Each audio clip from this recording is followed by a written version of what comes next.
Nielsen.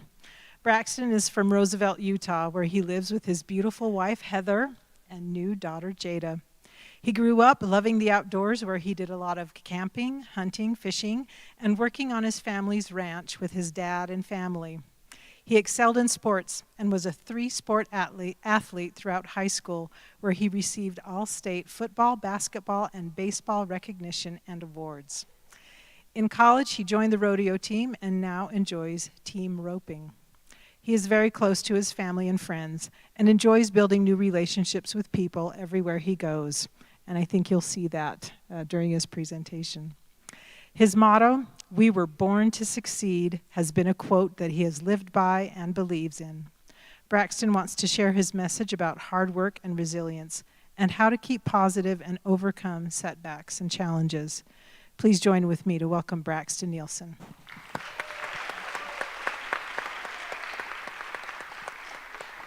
Thank you very much.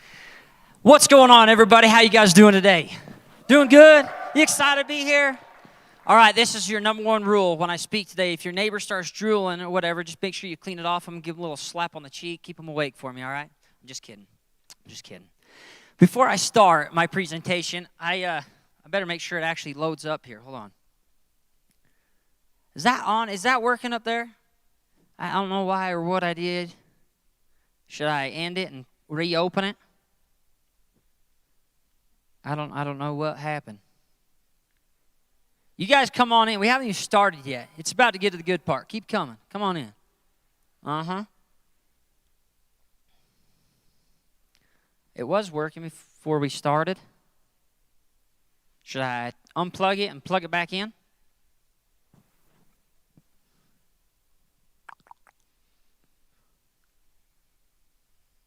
Because I promise my slideshow's a lot better to look at than me. Should I unplug it and plug it back in?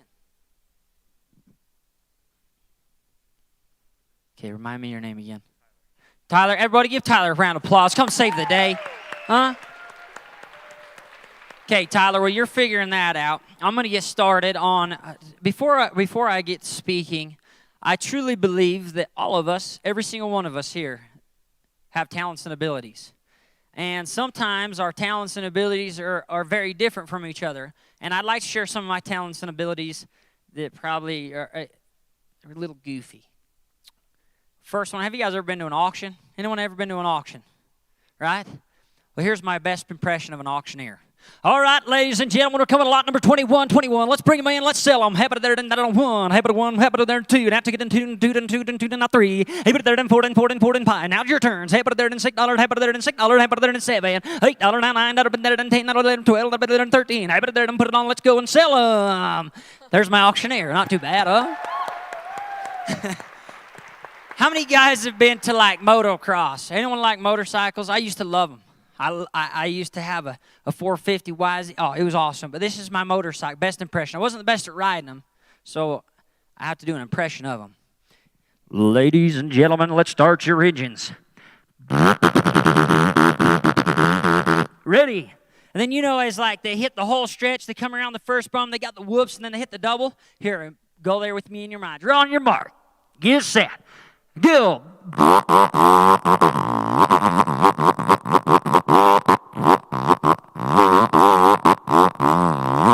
They all come flying by you. There's my impression of a motorcycle. Not too bad, right? Whoever speaks on this microphone next is probably going to get COVID. Just saying. That's a whole lot of spit. Just kidding. I'm just kidding. No COVID jokes. I'm just kidding. How many of you guys hunt? I come from a small town where I like hunting. This one talent I found out that I had. Me and my brother, this is a true story. We go out there to turkey hunt, opening day. Get out there in the dark, and we're sitting there. We see some turkeys fly out of a tree, and I'm sitting in this bush. And I'm like, hey, Gav, my younger brother, call him in. He's a lot better with hand calls. He's like, dude, I didn't bring him. I left him in the truck. You can't get up and move because the turkeys they see. I'm like, gosh, dang it. He's like, come on, man, you know what to do. I'm the older brother. I'm like, oh, okay. I got it. Here's my turkey call. You guys ready for this? We're sitting in the brush, and I just stick my head out. Here, turkey, turkey, turkey. Here, boy. Come on, turkey, turkey, turkey. Just kidding. That's not what I did. But this is my impression of a turkey call. I learned that I had a talent of calling turkeys in.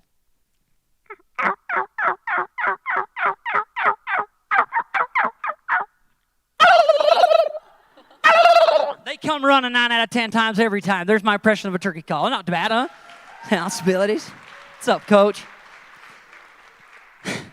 What's cool about talents and abilities is goofy as they are, and we all have them, when you share your talent and ability, it makes an impact on people's lives. Even my goofy little motorcycle turkey auctioneering, I see some of you guys laughing, and you're probably thinking, this guy's a gomer. What is he doing up here, right? No, but it puts a smile, and that smile puts an energy in the atmosphere. And so I want to encourage you guys, for my message I'm going to share today, is share your talents and abilities. But sometimes it's hard. Like, it's hard for me to get up on stage. It took a lot of practice to get up here and share them goofy talents and abilities because I was afraid people are going to think of me. One talent that I've overcome is singing. I'm not the best singer, but I'm going to sing you a song I wrote in the hospital and share with you guys today. And I made myself a goal that I'd share it every time I got up on stage because it's probably one of the most fearful things. I'm actually not going to sing it. I'm going to rap it. A little better rapper than I am singer. Here you are. Yeah, my name's Big B, coming out of shoot 3. Headed for the record book's gonna be 90. Whoa, I'm like Muhammad Ali. I float like a butterfly, sting like a bee. Even your girls in the crowd cheering for me. Hey, I got my mind on the prize. Gotta be willing to sacrifice, win some, lose some. Not afraid to fail, give up who I am for what I can become. Cause I'm doing what I love and loving what I do. Things may get tough, but I'll always stay true. With a smile on my face and a prayer in my heart. Every night I can't wait for the next day to start. No days off, can't stop. Don't try to knock, chasing my dream around the clock. When I fall on the ground, I get up and try it again. Cause I'm doing what I love and loving what I do. Things may get tough, but I'll always stay true. With a smile on my face and a prayer in my heart. Every night I can't wait for the next day to start. There's my song. Not bad, right? I'm glad you guys enjoyed it. But what I did come here to speak on is our talents and abilities, but being the very best you can be as an individual. And we all go through this thing called life.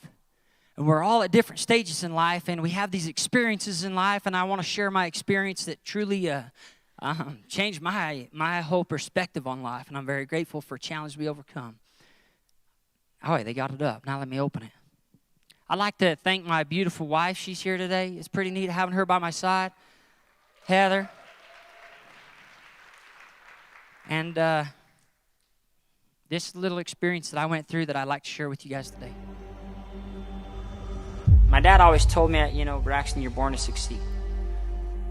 He would tell me, you're not trying to be the best on your team. You're not trying to be the best in the state, but you're trying to be the very best you can be.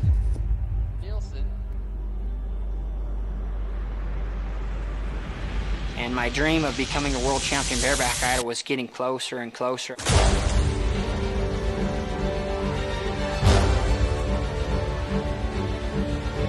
I was so close of being on top, I felt like I was Superman at the time. I felt like there wasn't a thing that could hurt me or get me down. In a blink of an eye, my dream kind of started disappearing. And I remember my dad asking the surgeon, said, now you're telling me my son will never walk again? I'm too determined to be defeated. I'm excited to talk about life and how life throws disadvantages at us. Some things we can't control in life, and I'm pretty sure we're all going through something. I've learned that in my experience with some of the things that we all have something that we're going through. And if you're not going through something, you already went through it, and you're going to hit the next thing. You're constantly overcoming these struggles in life, but we're constantly growing. There's a story I want to share. My mom used to tell me all the time, this bedtime story.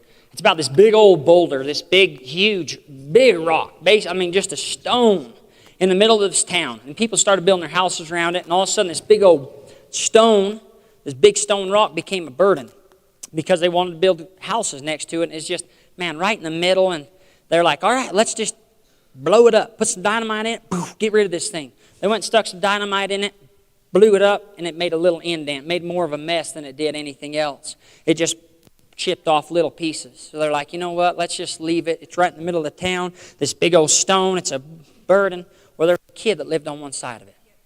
And he had to walk around to school every day. It was a big old hour-long walk. And he's walking around this big stone one day, and he's kind of, this stinking thing, I wish I could fly over. He's trying to think, wishing what he could do. He looks up on top of this big old stone, and he sees a guy with a chisel and a hammer.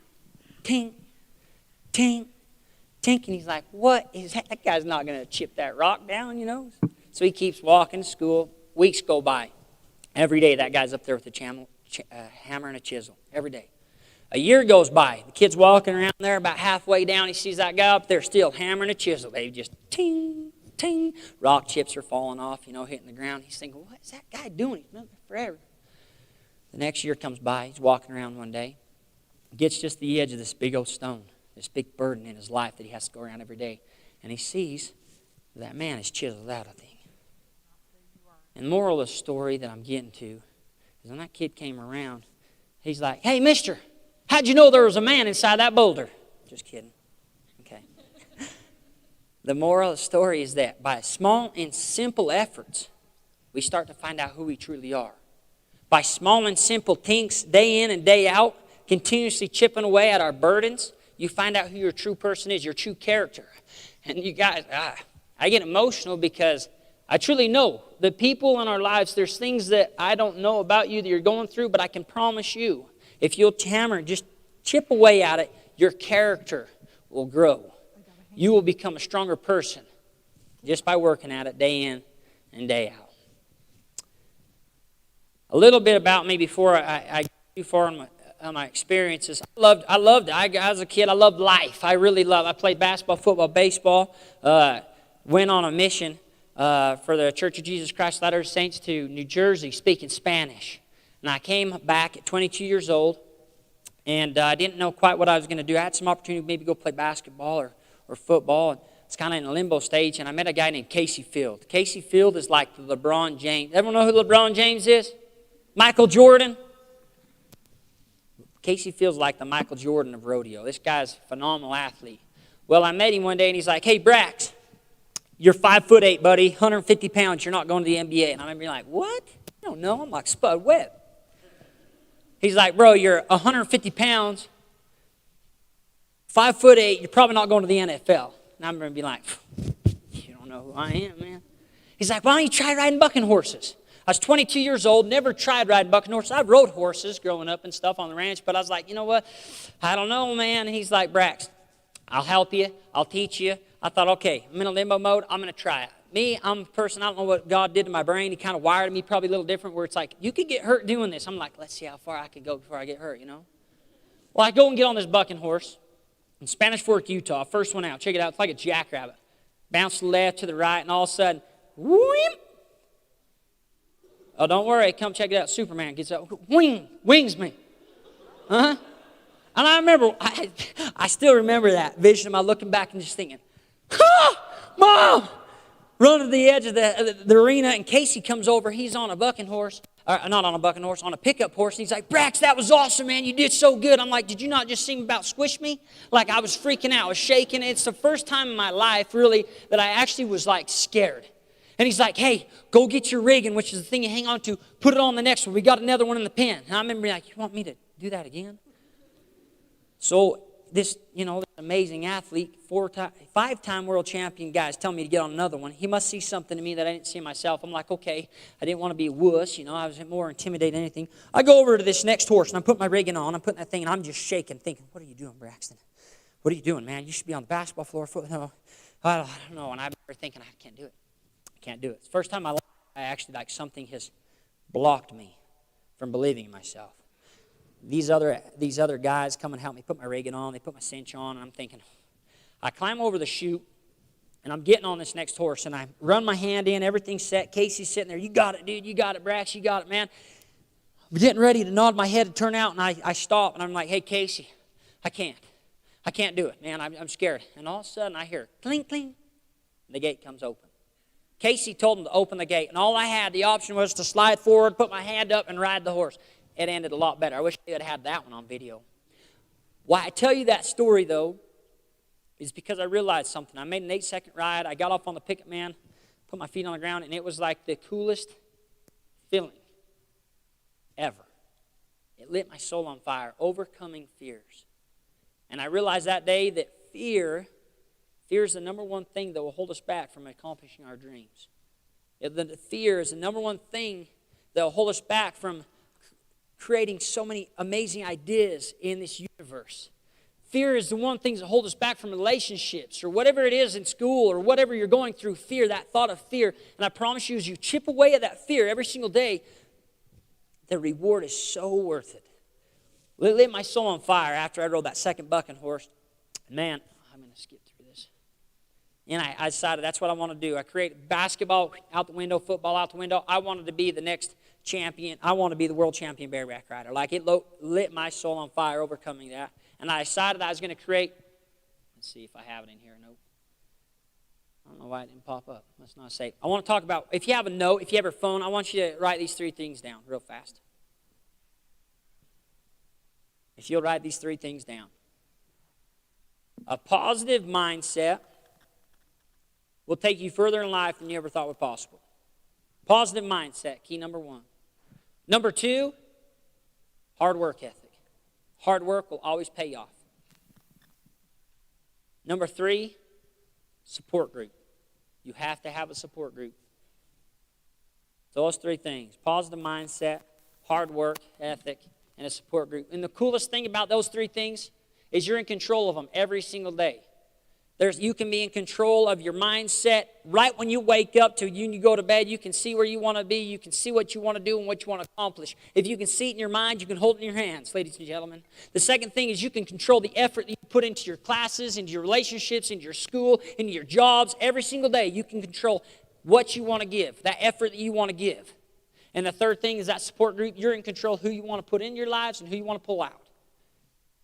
And the people, I'll tell you what, you show me your friends, I'll show you your future. Those 3 things. Positive mindset, hard work ethic, support group. And that, in bareback riding, it helped me become the best bareback rider I could in accomplishing my dreams. I started competing at an amateur level where I started catching on pretty quick. Things started going really well. And then I got a scholarship to go to Weber State University, where I qualified for my first college national finals. And I went there and I had a vision for myself that I was going to win the college national finals. I had goals, I had plans, and I was accountable to my coach, my teammates. Well, I went to my first college national finals, got on my first horse, and it was like 2 jumps and ejecto-cito out the back, landed on my shoulders, and I thought, there goes my whole dreams, everything I've been working for, right? Failed. Got on a second horse. There you have to get on 3. If you ride all 3, then you can make the short go, which is like the finale. Get on my second horse thinking, okay, I can't make the finale, but I can make team points. I failed again. Instead of going out the back, what do you think happened? Go ahead, come on. Went out the front. Did like a front flip, land on my back, wham! I thought they'd at least give me some points for some style, doing some tricks off this horse. Lit on my back, I remember thinking, the 2 horses, everything I've been working for at this college national finals like isn't paying off. How come it's not working? I've worked hard every single day. I've had a positive mindset. I just didn't reach my goal. I remember sitting behind the bucking chutes. My dad, I remember saying, Dad, I'm not going to get on this 3rd horse. Like, there's no point. I didn't do any points for my team. I haven't got any points for myself. Like, I'm just done. Maybe I should quit. And my dad said, Brax, you better realize your vision. Realign your goals. Realign your plans. You got next year. There's still steps. And in my mind, I was stuck. Like, I don't know if you guys have ever experienced this, but as you go through life, sometimes you're just like, I can't do it. I can't see past this. Like, I'm not good enough. I started having this pity party, the Braxton Nielsen pity party behind the chutes. And that's the worst thing we can ever do. If you will align your vision of what you really want to accomplish, all of a sudden it gives you a purpose, creating a vision. You create these goals that you want to, how you're going to get to that vision. You create these plans every day, what you're going to do, these actions to accomplish your goals, to create your vision. And then you stay accountable to people that see you like Casey did, my dad did, that see the potential that I didn't see myself. Realigned my vision, came back to the college national finals. The next year, ended up 8th in the nation. After that, I went and bought my PRCA card, my pro rodeo card, where my dream of becoming a world champion bareback rider started to take place. That first year, I ended up taking 6th in the wilderness circuit. And then 2017, I started gaining at 4th in the standings in the wilderness circuit. After Logan's rodeo, I dropped back down to 6th, kind of where I was at. Man, things were finally happening. I wasn't getting bucked off the back. I wasn't getting bucked off the front. My vision was getting closer. My goals I was accomplishing. Every day I had this positive mindset, that hard work, and a support group that helped me. Here's a I want to show you rodeo. Like, I don't know what you guys' dreams are, but I loved riding bucking horses. Like, I couldn't wait for the sun to come up to get outside and start riding the spur board. I couldn't wait to get in the gym. I couldn't wait to watch computer and watch everyone else's rides and break rides apart and just study it. Like, I truly love riding bucking horses. This is my future. But sometimes life throws things at us, and I think we've all experienced them, throws curveballs at us, the things we can't control, that are out of our control. On August 31st, 2017, I was sitting at Filer's Pro Rodeo. Like I said, I was sitting fourth in the wilderness circuit. Ran my hand into this rigging. That's what you hang on to, on a great horse. A horse named Sozo, Filer, Idaho. I remember the rodeo announcer. I was the first cowboy out. Here we go, ladies and gentlemen. Let's get started with the bareback rider, Braxton Nielsen from Roosevelt, Utah. Now watch this young gun. He's handsome, good look. I'm just kidding. I don't know if he was saying that or not. But I rode up on my rigging, and in a flash of an eye, as I nodded my head, I remember the chute gates opening. The horse reared up, and all of a sudden I heard a poof. I remember like a shotgun, like a big old pop went off my ears, and all of a sudden my legs went numb. What happened? That horse came back, smashed that rigging against my chest, and folded my knees over my head, and that pop was my back. My L1 shattered it. T12 dislocated. I came out, still connected to that horse. Finally got my hand out. Oh, here we go. I don't know if this is on there or not. Blink of an eye. Happened so fast. I hit the dirt. I remember laying there as I hit the dirt thinking, okay, what just happened? I didn't know exactly what happened. I'm laying in the dirt just like that, and all of a sudden I start waving. One of my good friends, Joe Frost, was there. He jumps over the chute, comes running to me. Kneels down by me, and he puts his hand on my back, and then sitting there, Brax, what's going on? I said, man, I can't breathe. Joe, something's wrong. I can't breathe. I started panicking, freaking out. And all of a sudden he's like, hey, I got your back, buddy. And as he put his hand down, he could see that there was a big bulge in my back. And I said, Joe, I can't feel my legs. I can't feel my legs. Something's wrong. He's like, hey, I got your back. He didn't know. He started waving EMTs. People started gathering around. And he kept sitting right there by me and saying, I'm right here. Hey, it's going to be okay. It's going to be okay. I'm right here. Braxton, I'm right here. And I'd be, Joe, I'm right here, dude. It's going to be okay. And he just kept saying that, kept saying that. So I remember back then. And I didn't understand it then, but I do now.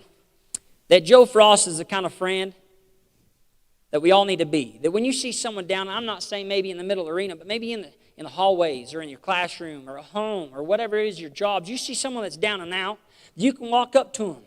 You can say, hey, I'm right here. I don't know what you're going through. Joe didn't know necessarily what was wrong either. He just knew I was out, I was hurting. I'm here for you. I'm going to be right here for you. That's the kind of friends that I want us to be in life, and we need to be, is when you see someone down, you can walk up and say, hey, I don't know what you're going through, but guess what? I'm here for you. And you mean it. You do it with a purpose. And what that did is brought a lot of, I don't know how you even want to explain it. Just knowing that somebody was there for me that believed in me at a time that in one of the worst circumstances I was in, having that one friend made the biggest difference. Well, they seen that I didn't have any feeling in my toes. They ripped off my boots. They were flicking my boots, my toes. Couldn't feel nothing. They put me on the ambulance, take me to U of U, fly me to U of U Hospital, where I went under a 6.5-hour surgery, where they implemented 2 rods, 8 screws in my back, and they said that I totally burst the L1.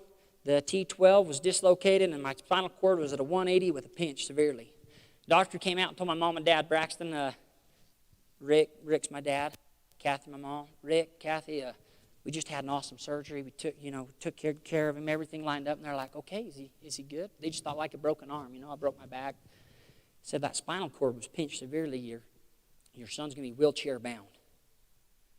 My dad kind of had a look like, what is going on? Like, wheelchair bound? No, not my son. Like, what do you mean? Said we have a 5% chance of walking. The way his spinal cord was twisting things, it's just, there's a lot of damage in there. And all of a sudden, my dad got this smile. It was kind of freaky, my mom said. I wish she was here to tell this. She's like, your dad started smiling. And I'm like, what's going on? He said, nurse, what did you say? He has what kind of chance? Sorry, sir, your son has a 5% chance to walk again. And my dad just kept smiling. He said, you got a chance. You know what it reminds me of? Have you guys ever seen the movie Dumb and Dumber? You know what he's like, out of 1 in 100 or 1 in a million, what are the chances you go out with me? She's like, 1. And he's like, you're saying I got a chance, right? I'm grateful for my dad's enthusiasm, that positive mindset, right? Because when I sit in the hospital bed, I remember I come out of the surgery. The first time waking up from this surgery, I had these tubes in my arms. I had this neck brace on. And I started panicking because I went to sit up and I couldn't sit up. And I thought, okay, I can't. Holy cow. I remember touching my legs and I could feel like my legs, but I couldn't. Lifting them up to see them, they wouldn't move. And I'm kind of panicking, freaking out. Couldn't really remember what happened because of the medication. I'm like, Dad, hey, Dad. And all of a sudden my dad comes over the top of me and I'm kind of freaking out. And he's like, hey, you're all right, buddy. Hey, you're all right. And I'm like, Dad, I can't feel my legs. And in my mind, I remember thinking, okay, maybe I got a blood clot. They had to cut my legs off to save me. I mean, the medication does some weird things. Don't do drugs. I'm just telling you. My dad's like, hey, buddy, I said, Dad, just tell me, did they cut my legs off? Did they cut my legs off? My mom comes over in the scene this time, and she's like, hey, buddy, hey. No, and my dad's like, hey, Kathy, I got this. Brax, they cut your legs off, bud. And I start crying. I start crying, and my heart's beating. I'm just thinking, no, you got to be kidding me. And I start crying, and my mom finally, like, my dad's name's Rick. His real name's Richard. And you know when he's in trouble at the house because my mom's like, Richard! You know? She slaps my dad on the chest. And she's like, honey, you're all right, Brax. You're all right. And I'm thinking, what the hell's going on? And my dad's kind of chuckling. And then he goes, hey, buddy, I'm just kidding. Listen, hey, your legs. And he kind of lifts one up a little bit so I can see my knee. And I'm thinking, what is going on? My dad starts, and he takes my hand and puts it on his chest. Or puts it on my chest with his hand. He's like, you feel that? And my heart was just, going. He's like, buddy, hey. You have arms that are working. You have eyes that are working. You feel that? You have a heartbeat, son. You have a heartbeat. You're going to still be the very best you can be. And then he told me about what happened. He told me about my different body setting, that I had a 5% chance of walking again. He told me what the accident went through. But I'm so grateful for my dad being able to point out the positive things in life. And I want you guys to, as you face these experiences in life that you go through, face it with an experience like my dad. You know, I think my parents, and I finally am a parent to a 7-month-old beautiful girl. But I can see the love that my dad had for me. And he could be mad, he could be upset because of a circumstance you can't control. But my dad looked at it as like, hey, you still have eyes. You still have arms. You still have a heartbeat, buddy. You can still do a lot of things. His mindset was able to project out and see the future a lot better than I did. I'm grateful for that. And that's the same mentality you guys need to have in life. Is saying, okay, I'm stuck at this point, but man, I got so much things around me that I can do. And you start pointing out the positive and things you can't control. Man, it's going to take you so far in life. Then all of a sudden, I remember, excuse me, an experience. I want to talk about pulling people in your life. You know, I'll tell you, support group. Well, it was about the 5th day. I had this therapist knock on my door. And he walks in, he's like, Braxton Nielsen's room, come on in. He brings this wheelchair in my room. He comes over to the other side of my bed. My dad's on my right hand.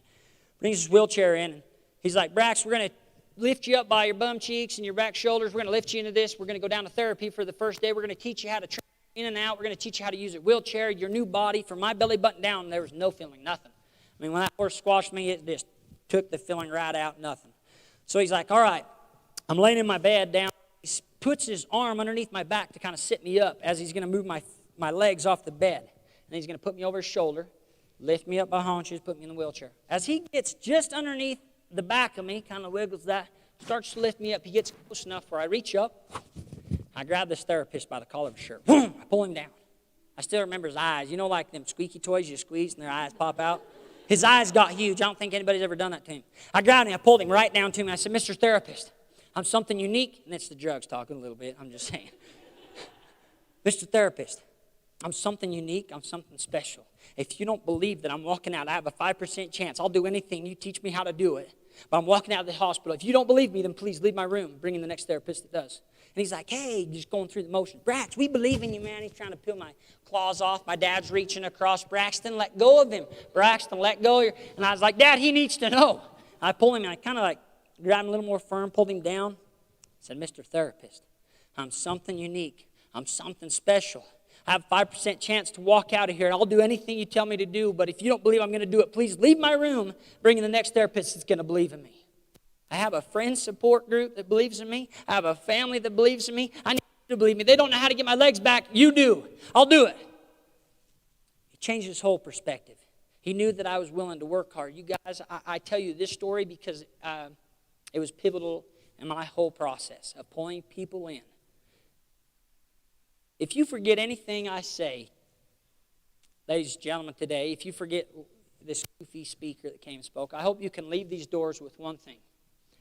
That I truly want you to know that you are something amazing. You're something special. You have special talents and abilities to change the world. You really do, every single one of you guys. But you have to know that for yourself. Maybe look in the mirror and be able to look how great you are. That you're something special. Because if you don't believe in yourself, no one else will. And then when you're going through this life, you have teachers, professors, coaches, parents, friends. Reach out and grab them and say, hey, I'm struggling right now. I need some help. I'm something unique. I'm something amazing, but I need your help. And if they don't want to help you, if they don't believe in you, get rid of them. Pull in the next person. Hey, I'm something amazing. I'm something unique. Help me. Because we need each other in this life. Just like I needed the therapist. We go down there. We go down there in this wheelchair first time, and what they do is they put me on a blue mat. They lift me up by my bum cheeks, put me on the blue mat. I did like the hokey pokey, sitting there trying to figure out my new body. The muscles, the abs that you have to sit up. Yeah, everyone go to your seats. I want you to just try this. Go to your edge of your seats. Hold yourself up, right? My therapist goes, all right, Brax, after about an hour of doing this, like Conor McGregor doing his weird dance, I sit there, and she hands me a 1-pound bar. She says, Braxton, we got to see where your back muscles are. Hands me a 1-pound bar. Everyone stick out your hands, put them on your knees. I mean, this is so simple. Your fists are about 1 pound. Just your arms right there. Curl them to your nose. Down. Uh-huh. Oh, yeah. What's up? Just kidding. As the therapist told me, just like you guys are sitting here, to curl a 1-pound bar to my nose. As I curled the 1-pound bar, I about fell on my face. She caught me, lifted me back up, and I'm like, don't touch me. It's a 1-pound bar. I rode bucking horses, for goodness sake. Like, I know my arm, I can't feel my legs, but look at these babies. Like, come on. And all of a sudden, I went to curl that 1-pound bar again. I went to give it like a little, I don't know, like a little hip thrust, like, get it up. As I went to go do that, nothing moved below, and it was just like, about fell down. She caught me, and I guess that's when it hit me. Even as positive, you guys can sit back now. Even as my dad was so positive, it just hit me like, holy cow, this is real. Like, I'm not the same Braxton Nielsen. And I went to my bed that day. I remember feeling defeated, like, this is my life. Okay, maybe the doctor is right. Maybe I only have a 5% chance to walk. Maybe I'm never going to walk again. I don't know, and I was defeated. And me and my dad that night had a really deep conversation about, okay, let's create a vision. Let's create goals. Let's create plans.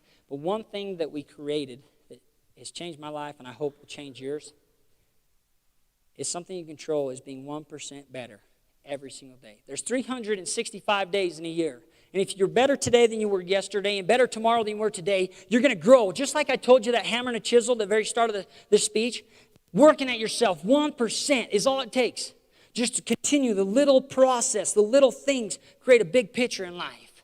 The other thing I want you to know is that you can't think what other people say. You're going to go through school, you're going to go through jobs and careers, and you're going to say, man, I got this dream I want to accomplish. And guess what? Someone's going to walk up and say, dude, whoa, it's okay if I fall down, just come help me up.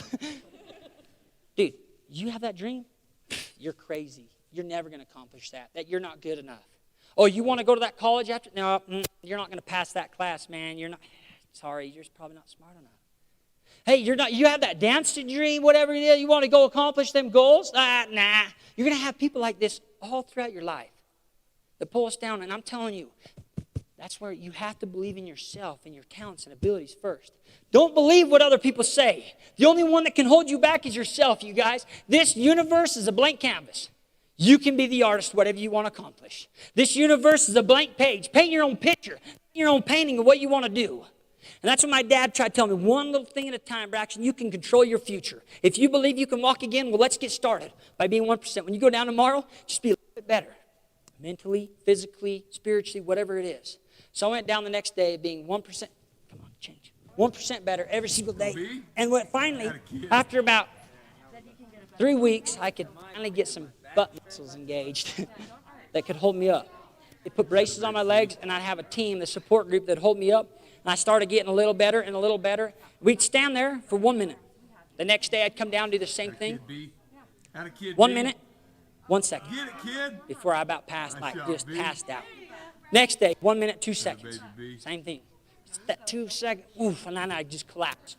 And I truly believe by that small and simple things, I started getting more back. My body started connecting things. My dream, what I expressed to the universe, was relating it back to me. You know what I'm saying?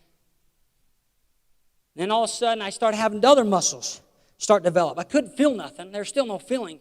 But somehow, some way, by that small and simple effort, great things come to pass. And all of a sudden, I had the other leg muscles start working. A little bit where I could just barely move my leg, and then they'd have to move my leg for me. Then it was this leg, and then they'd move this leg for me. Well, that process started happening. All of a sudden, my 2 months, 2.5 months being in the hospital, every single day going down there, and trust me, there was times where I did not want to go to therapy. It was like, nope, I'm done. I'm at a standstill. My therapist come up, Braxton, you have a dream of walking out of here. You told me, you grabbed me by my freaking collar, said you're walking out of here. Get your butt up. Let's go to work. I'm like, I can't get my butt up, man. You got to hold me all down there. Just kidding. By little, small, and simple things, great things. I'm going to pause this for 1 second. So at the end point, I was supposed to leave on a Friday, 2.5 months being in the hospital. It was my time to go home. And they have a rule that you have to walk 50 meters. It's like a safety guide to be able to walk out without any assistance or a wheelchair to your vehicle.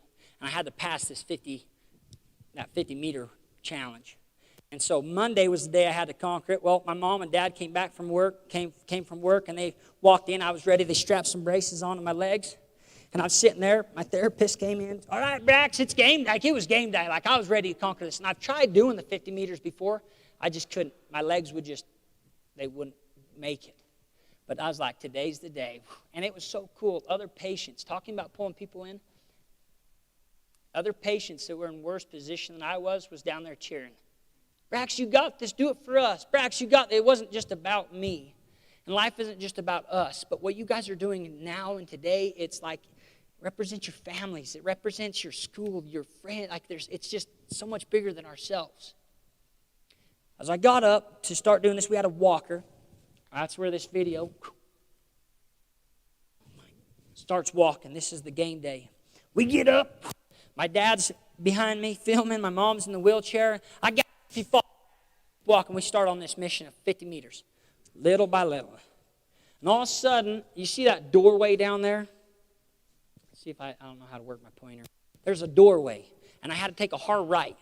So as we got down to the doorway, I went to take a hard right, and my left toe just got caught. Boom. And I couldn't move it. Like, Spence, right? Can I have you come up here? This is Spencer. You guys give him a round of applause for helping me out today. Spence, thanks. Can you move your ears?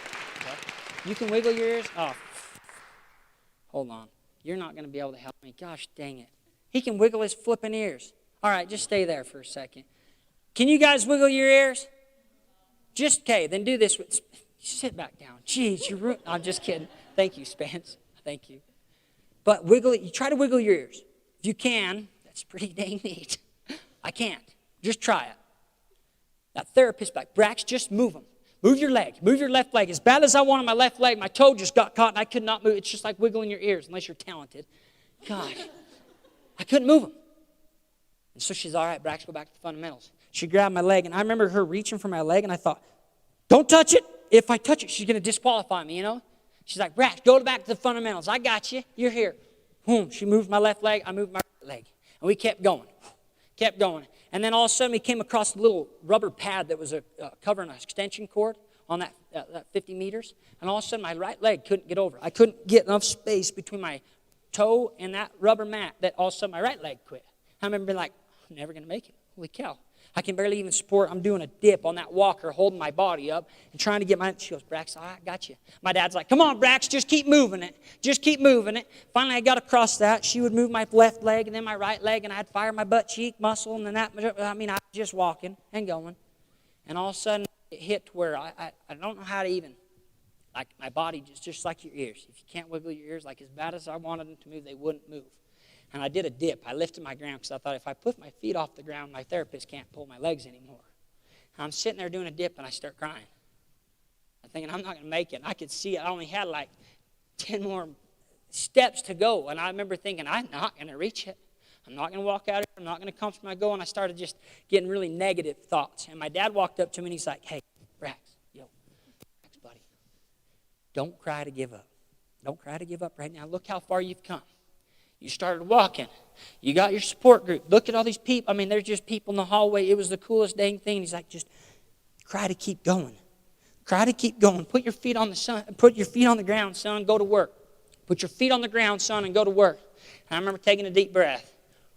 Put my feet on the ground. As soon as my feet hit, my therapist started moving them. And I just grit, and then we had about 10 steps. My dad's like, that's it, go ahead. My mom's in the wheelchair. I got you. If you fall, you just keep going. I had this amazing support group. I had to create a positive mindset. I had to put in the effort. And all of a sudden, boom, my therapist caught me, hold me, my dad held me. And it was the coolest thing. I've never won a gold buckle, ladies and gentlemen, in the rodeo world like I wanted to. But them 2.5 months of going through one of the most challenging times in my life was one of the most rewarding things. Walking out of the hospital 2.5 months later, being told you never walk again. Hearing it from doctors the whole time, oh, your leg's twitching, that's just something to do with your miswiring. They try to downplaying it. I'm here to tell you guys, and I don't just speak of words, but truly from my heart, you can do anything you want to in this life. If you can see it in your mind, you can hold it in your hands. If you will change your mindset to being able to point out the positive things, it will take you further in life than you ever thought were possible. If you'll pull people in that believe in you as much as you do yourself, oh man, I promise you'll be successful. Life is still a challenge. After I left, I still have to do therapy. I'm still considered a paraplegic. I have no feeling really in my left leg. I have different muscles I've created. I got a big old knot in back here that my body has assembled to allow my right leg to work and function right. I might have a little God-given swagger now, a little messed up. But we all have things we're going through. And the people that you're sitting next to, the people you pass in the hallways, they all have scars. I have this big old scar down my back, but guess what? People are facing scars on the inside. We're all unique, but we're all amazing. And so I want to, just like I kind of reiterate, being that kind of friend like Joe Frost was and always being there for somebody, or being there when someone needs somebody to pull in. Being that kind of person, because you don't know what we're all going through. We're all facing something in life, some kind of challenge in life. What? 114. Okay, I'm about done. I'll quit BSing. But you truly are born to succeed, you guys. Everything you do in this life, man, I just want you to be 1% better. Will you do it? Can you be 1% better every single day? Will you commit to me before you walk out the doors? 1% better every single day. Can you do it? Come on, let's hear it. Can you be? It's just 1%. 1% better today than you are yesterday, and 1% better tomorrow than you are today. Can you do it? I promise you. I'm not trying to boast or anything, but it's possible. I'm here walking. I'm doing it because of that one effort every single day. You guys are born to succeed. I need to experience hard work always paying off. So I was able to meet my wife after my accident, and on our wedding night, our first dance. I've been married to her for about 2.5 years now. We were dancing, and she whispered to me and said, "I'm glad you worked hard to be able to dance with me tonight." That's the biggest payoff. I was working hard to get back on a bucking horse. That was my goal and dream. Well, when she said that, it hit me that hard work will always pay off. It will never cheat you. You might not hit the star that you wanted, but I promise you're going to land among the stars if you work hard. Still had a vision of getting back on a bucking horse and accomplishing some big goals. I want you guys to hit your goals and accomplish your dreams. And by doing them things, and hopefully you can relate my story to yours, you're born to succeed. And thank you for letting me come and share my story with you today. Appreciate it a bunch. I love you.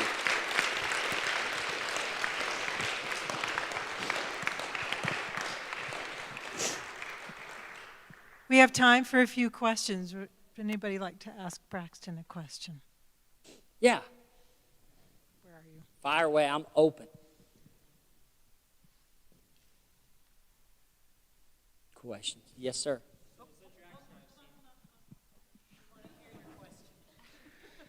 So I've seen you got on another horse since. Yes, sir. How has that been? Just for was it worth the whole process? And like, I mean, even though like now that's not your whole mindset is on that horse, but what was it like to overcome that challenge and be able to get back on again? That's a great question. It's very rewarding. The whole process is so worth it. The hard work and accomplishing your goals. A lot of people say, like, are you trying to prove a point, getting back on your... No, it was never to prove a point, but to myself, knowing that the biggest thing that defeated me by a little over time, it took me 4 years to get back on a bucking horse, but I defeated the biggest thing that defeated me. And so it was really rewarding, but at the same time, I have bigger dreams and bigger accomplishments besides that one horse. So, yeah, it was really rewarding. Does that answer your question? Yeah, thank you. What other questions? Honestly, anything. I hope that answered it. Thanks. Hold on real fast. I got her, and then I'll come. Save it, please. Okay. I don't know how to word this exactly, but on days that you felt like really like you couldn't do it, did you ever feel like you were doing 1% worse? Like you want to be 1% better every day, like you said, but did you ever feel like you were one step back? Like two steps back, one step forward. What did you do to overcome that? Yeah, I had a lot, honestly, and I get up here as a motivational speaker, and you get to see the positive side and things, but I think more days were harder than they were easier because of who I felt I was. What I had to do is, the biggest thing is, sorry, I'm going to try to answer this fastly, but I'd see other patients walking out of the hospital or progressing, and it was like, why am I not? I'm working it, I'm giving it everything, but it just wouldn't happen. Biggest thing was probably not comparing myself. I had to stop comparing myself to anyone else. Because if I'm focusing on them, I can't focus on myself, what I need to do. So that was the biggest thing. And the other part is honestly having the friends that I had, the family that I had, that when I was having them tough days, that they were able to come in and say, hey, buddy, you're all right. It's okay to cry. It's okay to feel this way, but they'd help me get over that, and then we'd move forward. So having that support group is probably the biggest key in helping me overcome them big days. And without them, I wouldn't have been able to do it. I wouldn't be here today. So, anyways, that was a great question. So find some great friends. All right. Any other questions? Does that answer your question? Okay. There was one. Okay, yeah. So I just want to know, like, how you got the courage to be able to share something so hard to, like, help so many people. Like, what gave you the idea to do that, and, like, how you just got the courage to do that. That sounds like it'd be kind of hard. No, it was. It was hard. Like, my dad's a principal at Union High School in Roosevelt during the time of my accident, and he said, hey, I'd like you to come speak at my school and kind of tell them and be real with them, And at first, it was hard. It was kind of like, no, man, I'm not smart enough. I don't have the grit. I'm a redneck cowboy. Like, I don't speak proper, Dad, no. And anyways, he helped me get over that fear. And after getting to see the impact that my story had and how many people can relate their difficult times, I thought, man, that's what gave me the fire to go share my story and share your talents, is that it does have an impact. And after seeing that, I thought, man, this would be a pretty cool purpose that maybe I can do, overcoming stuff and help someone else overcome their struggles, whatever they're going through. Because we can all relate. We all go through hard times. So that was the motivation that gave me it. That's a great question. So is that a Union High School? First speaking down. Any other questions? Actually, it's 1:20. If some of you have to leave Oh, to yeah. go to your next class, you're excused. But if you'd like to if some of you would like to continue and ask Braxton questions, we can take a few more. You guys, 1% better. You're born to succeed. Thank you. Thank you so much. Thank you.